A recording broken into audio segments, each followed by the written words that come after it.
Life is an adventure, a call to freedom. Margaret had always lived by routine. For 40 years, she woke up at 6:30 a.m., brewed a strong cup of coffee, read the newspaper, and drove to work.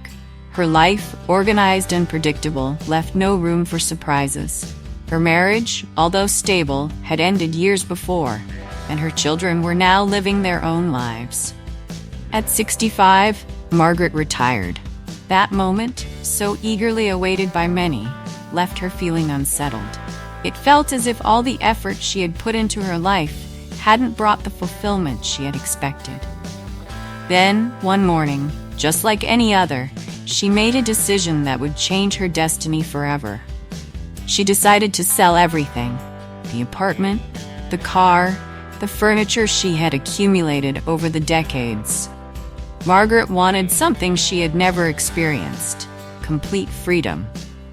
With the money, she bought a van.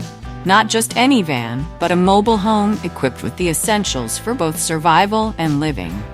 And so, she set off. The sound of the tires on the road became her new favorite melody. The wind blew through her hair as if telling her that the future was a mystery worth unraveling.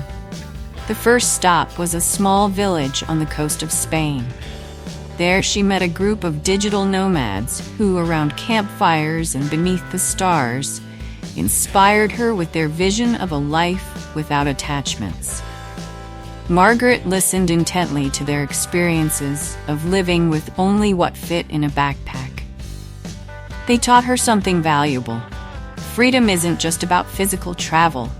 It's about letting go of what doesn't matter.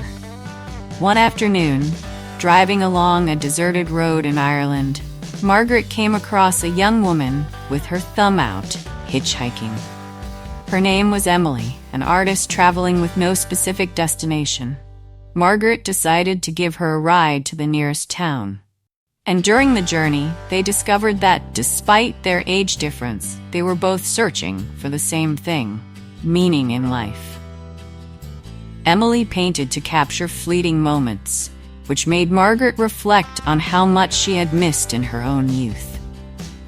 Together, they explored the cliffs of Moher, where the violent winds and crashing waves symbolized the raw power and unpredictability of life. Months later, Margaret found herself in a village in the mountains of Nepal.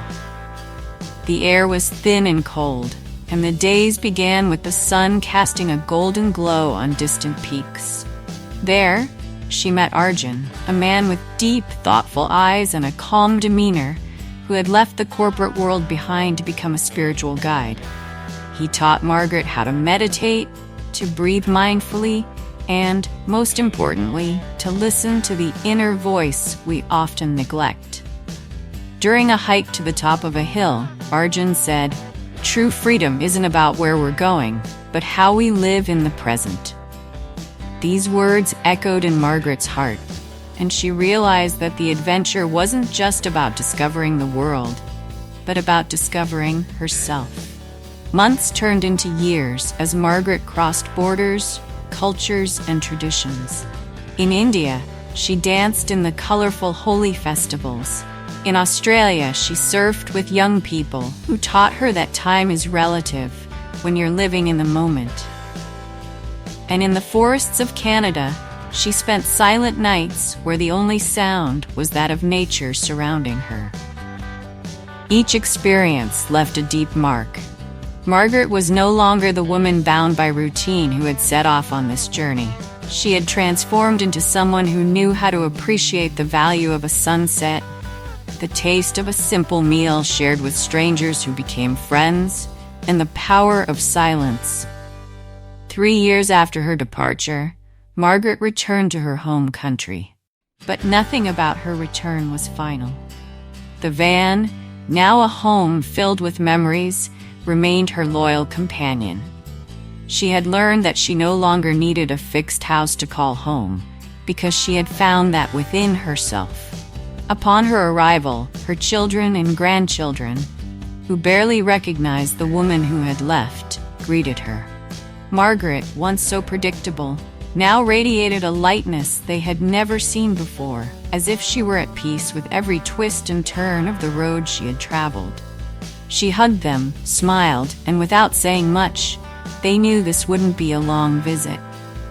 The road was still calling her. On her last night at home, Margaret wrote in her journal, a habit she had picked up during her travels. Her final words were, "Life is an adventure. Don't waste it with fear or regret. The world is out there, waiting to be discovered. And more importantly, you are in here, waiting to be set free. Answer the call."